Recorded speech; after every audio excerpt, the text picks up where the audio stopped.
عشق کی سچی داستان۔ تم وہ واحد شخص ہو جو 7 سالوں میں یہاں اس قبر پر فاتحہ کے لیے آئے ہو۔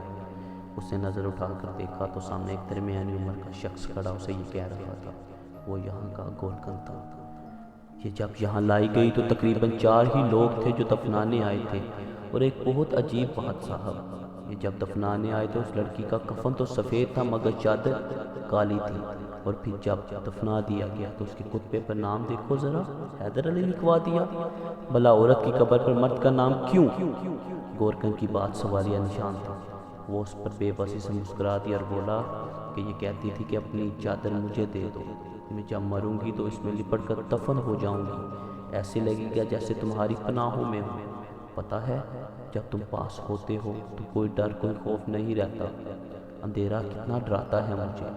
بس اس چادر میں ہی قبر میں جاؤں گی تاکہ تمہارا احساس پاس رہے اور کوئی ڈر باقی نہ رہے مجھ میں، اور اپنی قبر کے کتبے پہ بھی تمہارا نام لکھواؤں گی تاکہ کبھی میں تم سے کھو جاؤں اور تمہیں کہیں نہ ملوں تو کسی شہر خاموشہ میں تم اپنے نام کا کتبہ دیکھو تو جان لینا وہاں میں ہی سو رہی ہوں۔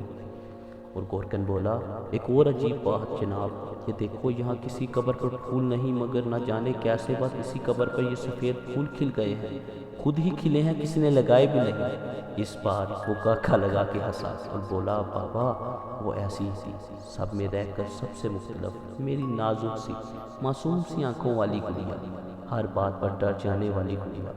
اسے سرخ پھولوں سے سخت نفرت تھی، کہتی تھی ایسا لگتا ہے جب کوئی بچہ ماں کے پیٹ میں مر جاتا ہے تو اس کے خون سے سفید پھول بنتے ہیں، پاگل سی، اور سفید پھولوں سے اسے اتنا عشق تھا، کہتی تھی کہ سفید پھول محبت کرنے والوں کی پاک روحیں ہیں، اور یہ جب مر جاؤں گی تو سفید پھول بن جاؤں گی، اور اب ان سفید پھولوں کی مہک میں اپنے اندر اترتی ہوئی محسوس کر رہا ہوں۔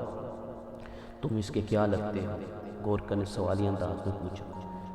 اس نے جواب دیا، بظاہر تو کچھ نہیں لیکن سب کچھ۔ کچھ لوگوں سے بظاہر کوئی تعلق کوئی رشتہ نہیں ہوتا جسے کوئی نام دیا جائے، مگر تمام رشتوں کے احساسات اسی کے پہلو میں سجدہ کرتے ہیں۔